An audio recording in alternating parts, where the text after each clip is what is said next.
Assalamualaikum warahmatullahi wabarakatuh. Alhamdulillahillazi anzala ala abdihil kitaba wa lam yaj'al lahu iwaja qayyiman liyunzira ba'san shadidan min ladunhu wa yubashshirul mu'minina allazina ya'maluna as-solihati anna lahum ajrun hasana makithina fihi abada wa yunzirul ladzina qalu ittakhadallahu walada ma lahum bihi min ilmi wala li abaihim kaburas kalimatan takhruju min afwahihim iyaquluna illa kajiba. Asyhadu an la ilaha illallah wahdahu la syarikalah wa asyhadu anna Muhammadan abduhu wa rasuluh. Allahumma sholli wa sallim wa barik ala sayyidina Muhammad wa ala alihi wa ashabihi ajma'in. Amma ba'du, yang terhormat dan yang kemuliakan, kepada seluruh pimpinan, karyawan dan karyawati, khususnya penyiar kita bersama Ibu Lailah Boru Nasution, Radio Raw FM yang sangat kita banggakan ini. Dan juga kepada seluruh para pendengar kami di mana saja kita berada dan apa saja aktivitas kita. Mudah-mudahan itu semua menjadi amal ibadah bagi kita semua. Amin ya rabbal alamin. Mari kita panjatkan syukur alhamdulillah kehadirat Allah Subhanahu wa taala yang telah memberikan kepada kita nikmat yang tiada taranya dan tidak terhitung lagi. Mudah-mudahan nikmatnya itu dapat kita gunakan sebagai alat meningkatkan amal ibadah. Mudah-mudahan hidup kita akan terasa indah dan insya Allah kita pun akan diberikan Allah rezeki yang halal dan thayyibah, dan insya Allah hidup kita pun akan membawa berkah. Salawat dan salam kepada junjungan Nabi besar Muhammad sallallahu alaihi wasallam. Laqad ja'akum rasulun min anfusikum azizun alaihi ma anittum harisun alaikum bil mu'minina raufur rahim. Fa in tawallaw faqul hasbiyallahu la ilaha illa huwa alaihi tawakkaltu wa huwa rabbul arsyil azim. Sungguh telah datang seorang rasul dari diri kalian, sungguh berat dia terasa beban yang kau pikulkan, dan dia sangat kasih sayang terhadap orang-orang yang beriman. Maka apabila mereka berpaling, maka katakanlah, cukuplah Allah bagiku, tiada Tuhan selain Dia, dan kepadanya lah aku berserah diri, dan Dialah Tuhan yang memiliki arsy yang agung. Mudah-mudahan kita diberikan Allah Subhanahu wa taala hidayah untuk bisa kita mencontoh ladani beliau dalam kehidupan kita, sehingga dengan itulah kita diakui oleh Allah sebagai hambanya dan diakui oleh Rasulullah sebagai umatnya. Amin amin ya rabbal alamin. Kaum muslimin dan kaum muslimat rahimakumullah. Abdul ibadati ummati tilawatul Quran. Seutama-utama ibadah umatku adalah membaca Al-Quran. Hadis riwayat Al-Baihaqi. Kaum muslimin yang dirahmati Allah Subhanahu wa taala, Al-Quran terdiri daripada 30 juz, 114 surah, 6.666 ayat. Al-Quran itu sangat anjurkan kepada kita membacanya, memahaminya, membacanya, menghafalnya, dan memahami serta mengamalkan segala isinya. Tentu tidak bisa kita amalkan itu tanpa petunjuk dari Nabi kita Muhammad SAW, dari hadis-hadis yang sahih. Dari sekian banyak surah dalam Al-Quran, ada satu surah yang sangat dianjurkan kepada kita membacanya, yaitu Suratul Ikhlas. Saya yakin siapapun orangnya dan siapapun dia, apapun pekerjaannya, pada umumnya umat Islam sudah menghafal surah Al-Ikhlas ini. Sejahil-jahilnya umat Islam, insya Allah dia akan dia pasti menghafal dan dia bisa menghafal dan membacakan suratul Ikhlas. Sejahil-jahilnya umat Islam, 3 surah suratul Ikhlas, Al-Falaq, An-Nas, insyaallah bisa dia bacakan. Walaupun kadang umat Islam itu tidak bisa membaca Al-Quran secara tertulis. Tapi kalau ditanya apakah hafal suratul Ikhlas, insyaallah itu akan hafal.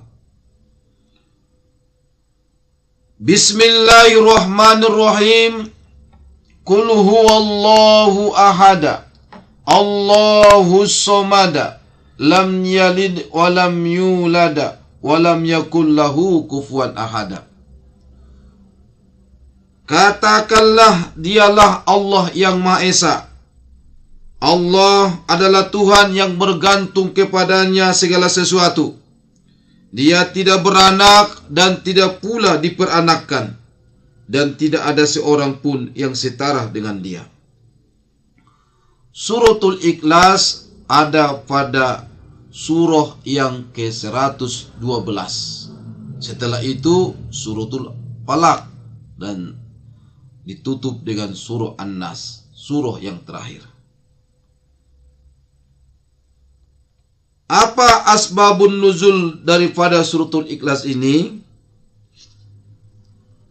Diriwayatkan oleh At-Tirmizi, Al-Hakim dan Ibnu Khuzanah dari Abu Aliyah yang bersumber dari Ubay bin Ka'ab radhiyallahu anhu. Diriwayatkan pula oleh At-Tabrani dan Ibnu Jarir radhiyallahu anhu yang bersumber dari Jabir bin Abdullah radhiyallahu anhu bahwa kaum musyrikin meminta penjelasan tentang sifat-sifat Allah kepada Rasulullah dengan berkata, jelaskanlah kepada kami sifat-sifat Rabb-Mu. Ayat ini pun turun berkenaan dengan peristiwa tersebut sebagai tuntunan untuk menjawab permintaan daripada kaum musyrikin itu. Qul huwallahu ahada, katakanlah Allah itu Maha Esa. Allahus samada, kepada Allah bergantung segala sesuatu. Lam yalid wa lam yulad, dia tidak beranak dan juga tidak beranakkan. Wa lam yakul lahu kufuwan ahad, dan tidak ada sekutu baginya. Diriwayatkan oleh Ibnu Abi Hatim yang bersumber dari Ibnu Abbas radhiyallahu anhuma. Diriwayatkan pula oleh Ibnu Jarir yang bersumber dari Qatadah radhiyallahu anhu, dan diriwayatkan pula oleh Ibnu Munzir radhiyallahu anhu yang bersumber dari Said bin Zubair radhiyallahu anhu bahwa beberapa orang Yahudi di antaranya Ka'ab bin Al-Asraf dan Hay bin Aqtaf menghadap Nabi kita Muhammad sallallahu alaihi wasallam dan mereka berkata, "Hai Muhammad, lukiskanlah sifat-sifat Rabb yang mengutusmu." Surah Al-Ikhlas ayat 1 sampai ayat 4 ini turun untuk menerangkan sifat-sifat Allah. Sifat-sifat Allah itu yang pertama adalah Esa, yang kedua kepadanya bergantung segala sesuatu. Dia tidak bergantung kepada sesuatu, tapi kepadanya bergantung segala sesuatu. Yang ketiga, dia tidak beranak dan juga tidak beranakkan. Yang keempat, dan tidak ada yang sama dengan dia. Tidak ada sekutu baginya. Yang ketiga, menurut As-Suyuti rahimahullah, kaum musyrikin dalam hadis dari Ubay bin Ka'ab radhiyallahu anhu adalah kaum musyrikin dari kaum Ahzab, bersumber dari Anas radhiyallahu anhu yang meriwayatkan bahwa Yahudi Khaybar menghadap Nabi kita Muhammad sallallahu alaihi wasallam dan berkata, "Hai Abul Qasim, Allah menjadikan malaikat dari cahaya hijab, Adam dari tanah hitam, Iblis dari api yang menjulang, langit dari asap, dan bumi Allah ciptakan dari buih air. Cobalah terangkan kepada kami tentang Rabb-Mu." Rasulullah SAW tidak menjawab, sehingga turunlah Jibril membawa wahyu. Suratul Ikhlas melukiskan sifat-sifat Allah. Yang keempat, Ikrimah rahimahullah mengatakan bahwa ketika orang-orang Yahudi berkata, "Kami menyembah Uzair anak Allah." Orang-orang Nasrani mengatakan, "Kami menyembah Al-Masih putra Allah." Orang Majusi mengatakan, "Kami menyembah matahari dan bulan." Orang-orang musyrik mengatakan, "Kami menyembah berhala." Maka Allah pun menurunkan firman-Nya kepada Rasul-Nya bahwa kita umat Islam menyembah Allah yang Ahad, yang Maha Esa. Kepadanya bergantung segala sesuatu. Dia tidak beranak dan juga tidak diperanakkan, dan tidak ada yang sama dengan Dia. Kaum muslimin yang dirahmati Allah, inilah asbabun nuzul daripada suratul Ikhlas. InsyaAllah akan kita lanjutkan setelah iklan berikut ini. Kaum muslimin dan kaum muslimat rahimakumullah, membaca surah Al-Ikhlas sama dengan membaca sepertiga dari Al-Quran. Dari Abu Sa'id Al-Khudri radhiyallahu anhu, sesungguhnya Rasulullah SAW bersabda tentang Qul huwallahu ahada, suratul Ikhlas. Beliau berkata, "Wallazi nafsi biyadihi," dan demi jiwaku ada di tangan Allah, "Innaha lata'dilu sulusal Qur'an." Sesungguhnya membaca Qul huwallahu ahada sampai akhir 4 ayat itu sama dengan membaca sepertiga dari Al-Quran.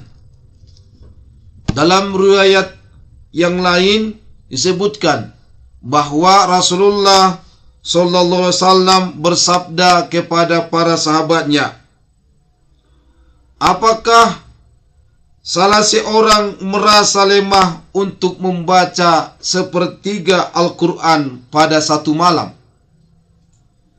Mereka, para sahabat, berkata, "Siapakah di antara kami yang sanggup melakukan itu, wahai Rasulullah?" Maka Rasulullah SAW berkata, "Qul huwallahu ahada, sulusul Quran." Membaca Qul huwallahu ahada, Allahu somada, lam yalid wa lam yulada wa lam yakul lahu kufuwan ahada, adalah sepertiga Al-Quran. Hadis riwayat Bukhari.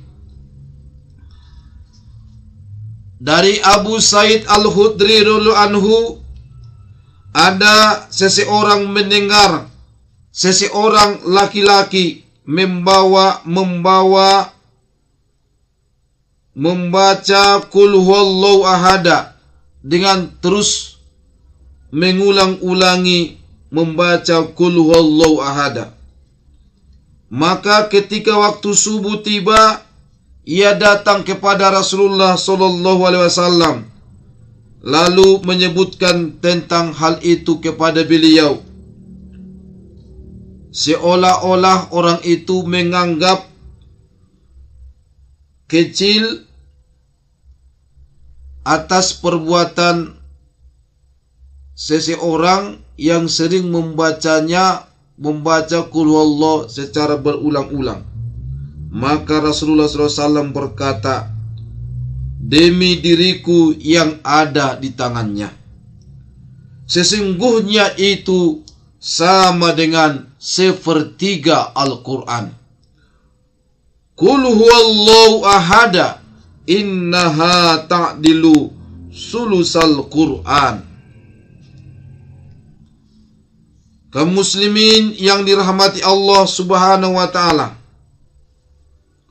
membaca suratul Ikhlas 10 kali, maka padilahnya akan dibangunkan untuknya rumah di surga. Dari Mu'az bin Anas al-Zuhani radhiyallahu anhu berkata bahwa Rasulullah sallallahu alaihi wasallam bersabda, "Man qara'a Qul huwallahu ahada hatta yahtamiha hatta yahtimaha asra marrat banallahu lahu qasrum fil jannah." Siapa yang membaca Qul huwallahu ahada sampai ia merampungkannya, dibacanya Bismillahirrahmanirrahim, Qul huwallahu ahada, Allahus somada, lam yalid wa lam yulad wa lam yakul lahu kufuwan ahada, dibacanya 10 kali, maka dibangunkan baginya rumah di surga. Hadis riwayat Ahmad. Kaum muslimin yang dirahmati Allah Subhanahu wa ta'ala, kalau kita baca suratul Ikhlas, insya Allah dengan suratul Ikhlas itu Allah akan memasukkan kita ke surga. Dari Anas radhiyallahu anhu berkata, anna rajulan qol, ada seseorang lelaki berkata, ya Rasulullah, inni uhibbu hadhihi surah, sesungguhnya aku mencintai surah ini, suratul Ikhlas, Qul huwallahu ahada. Qala inna hubbaha adkhallakal jannah. Rasulullah SAW bersabda, sesungguhnya dengan mencintai suratul Ikhlas dapat memasukkanmu ke surga. Hadis riwayat At-Tirmizi dan Al-Bukhari, dan dari Bukhari. Kemudian hadis yang kedua dari Anas bin Malik radhiyallahu anhu berkata, seorang sahabat Ansor mengimami solat mereka pada para sahabat lainnya di Masjid Quba. Ada seorang sahabat dari kaum Ansor mengimami solat para sahabat di Masjid Quba. Setiap ia membuka bacaan di dalam solatnya, maka ia bacalah Qul huwallahu ahada sampai selesai. Kemudian dia lanjutkan dengan membaca surah lainnya. Bersama ia lakukan itu di setiap rakaat solatnya. Akhirnya para sahabat berkata kepadanya, sesungguhnya engkau membuka bacaanmu dengan suratul Ikhlas dan engkau merasa tidak cukup dengan hanya membaca itu. Maka wahai fulan, maka jika engkau membaca surah ini, suratul Ikhlas ini, bacalah surah itu saja. Jangan lagi engkau membaca surah yang lain. atau engkau hanya membaca surah Al-Ikhlas ini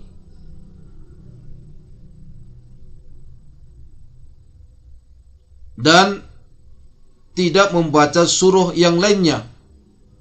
Jadi seorang sahabat Ansor ini setiap dia membaca surah, dia lebih dahulu membaca suratul Ikhlas. Setelah dia baca suratul Ikhlas, dia baca surah yang lain. Begitulah setiap rakaatnya. Didengarkan oleh para sahabat-sahabatnya, dan sahabatnya pun menegurnya, dan mereka mencoba meluruskan. Kalau sudah dibaca suratul Ikhlas, jangan lagi baca surah yang lain. Sahabat ini dia baca suratul Ikhlas, dia baca lagi surah yang lain. Kalau sudah baca surah Al-Ikhlas, jangan lagi baca surah yang lain. Begitulah diingatkan oleh sahabat-sahabatnya. Dan kalau kau membaca surah yang lain, jangan lagi baca suratul Ikhlas. Lalu apa kata sahabat ini? Aku tidak akan meninggalkannya. Dan jika kalian suka, aku siap mengimami kalian dengannya. Dan itu akan aku lakukan. Dan jika kalian tidak suka, akan kutinggalkan kalian. Para sahabat-sahabat yang sholat di Masjid Quba itu, mereka menganggap beliau ini adalah yang paling utama di antara mereka, dan tidak mengimami sholat selain dia yang menjadi imam. Sehingga tatkala Nabi kita Muhammad SAW mendatangi mereka, maka mereka pun menceritakan kabar tentang itu. Lalu beliau bersabda, "Wahai fulan, apa yang menghalangimu untuk melakukan sesuatu yang telah diperintahkan oleh para sahabatmu? Dan apa pula yang membuatmu selalu membaca suratul Ikhlas di setiap rakaat solat?" Dia menjawab, "Sesungguhnya aku mencintai surah ini, ya Rasulullah." Lalu Rasulullah SAW bersabda, "Cintamu kepadanya suratul Ikhlas itu akan memasukkanmu ke dalam surga." Hadis riwayat Bukhari dan At-Tirmizi. Kaum muslimin dan kaum muslimat rahimakumullah, suratul Ikhlas jika kita baca dengan izin Allah akan melindungi kita yang membacanya, dan dibaca berbarengan dan bersamaan dengan surah Al-Falaq dan surah An-Nas. Ini berdasarkan hadis Nabi kita Muhammad SAW dari Uqbah bin Amir Al-Zuhani radhiyallahu anhu. Beliau berkata, tatkala aku menuntun kendaraan Rasulullah SAW dalam sebuah peperangan, tiba-tiba ia berkata, "Wahai Uqbah, katakanlah." Aku pun mendengarkan. Kemudian beliau berkata lagi, "Wahai Uqbah, katakanlah." Aku pun mendengarkan. Beliau mengatakannya sampai 3 kali. Lalu aku pun bertanya, "Apa yang aku katakan?" Beliau pun bersabda, "Katakanlah, Qul huwallahu ahada, Allahus samad, lam yalid wa lam yulad wa lam yakul lahu kufuwan ahad." Lalu beliau membacanya sampai selesai. Kemudian beliau membaca, "Qul a'udzu birabbil falaq min syarri ma khalaq wa min syarri ghasikin idza waqab wa min syarri nafasati fil 'uqad wa min syarri hasidin idza hasad." Aku pun membacanya bersamanya hingga selesai. Kemudian beliau membaca, Qul a'udzu birabbin nas, malikin nas, ilahin nas, min syarri waswasil khannas, alladzi yuwaswisu fi sudurin nas, minal jinnati wan nas. Aku pun membacanya bersamanya hingga selesai. Kemudian beliau bersabda, ma ta'awwaza bimislihinna ahad. Tidak ada seorang pun yang berlindung dari segala keburukan seperti orang-orang yang berlindung dengannya dengan 3 surah tersebut. Hadis riwayat An-Nasai yang bersumber dari Uqbah bin Amir Al-Juhani radhiyallahu anhu. Insyaallah akan dilanjutkan setelah iklan berikut ini. Kaum muslimin dan kaum muslimat rahimakumullah. Suratul Ikhlas dibaca Rasulullah sallallahu alaihi wasallam ketika beliau hendak tidur. Nabi membaca suratul Ikhlas bersamaan juga membaca surah Al-Falaq dan An-Nas atau yang dikenal dengan Al-Mu'awwidzatain. Dari Aisyah radhiyallahu anha, beliau berkata, sesungguhnya apabila Nabi kita Muhammad sallallahu alaihi wasallam ingin merebahkan tubuhnya untuk tidur di tempat tidur, setiap malam beliau mempertemukan kedua telapak tangannya. Kemudian beliau sedikit meludah kepadanya sambil membaca Qul huwallahu ahad, suratul Ikhlas, dan dilanjutkan Al-Falaq, dan dilanjutkan selanjutnya surah An-Nas. Kemudian setelah itu beliau mengusapkan kedua telapak tangannya ke seluruh tubuhnya yang dapat beliau jangkau. Beliau memulainya dari kepalanya, wajahnya, dan bagian depan tubuhnya. Beliau melakukan itu sebanyak 3 kali. Ini ada dalam hadis riwayat Bukhari, Abu Daud. Saudaraku, kaum muslimin dan kaum muslimat rahimakumullah. Suratul Ikhlas ini dibaca Rasulullah SAW, dibacanya ketika beliau melaksanakan sholat sunat fajar, qobliyah subuh. Dan begitu juga beliau baca ketika beliau hendak mengerjakan sholat sunat ba'diyah maghrib. Dan beliau baca juga ketika beliau melaksanakan sholat sunat witir. Dan suratul Ikhlas pun dibaca beliau ketika beliau mengerjakan sholat fardu maghrib pada malam Jumat. Dan suratul Ikhlas ini pun dibaca beliau ketika sholat sunat 2 rakaat di belakang Maqam Ibrahim setelah beliau melaksanakan tawaf mengelilingi Ka'bah 7 kali putaran. Setelah itu beliau sholat sunat di belakang Maqam Ibrahim. Dibaca suratul Ikhlas ketika melaksanakan sholat sunat fajar qobliyah subuh 2 rakaat sebelum subuh. Ini berdasarkan dari hadis Nabi kita Muhammad sallallahu alaihi wasallam, hadis riwayat Muslim yang bersumber dari Abu Hurairah radhiyallahu anhu. Beliau berkata, anna Rasulullah sallallahu alaihi wasallam qara'a fi raq'atainil fajar. Sesungguhnya Rasulullah SAW membaca ketika sholat sunat qobliyah subuh, di rakaat pertama beliau membaca Qul ya ayyuhal kafirun. Di rakaat kedua beliau membaca suratul Ikhlas, Qul huwallahu ahad.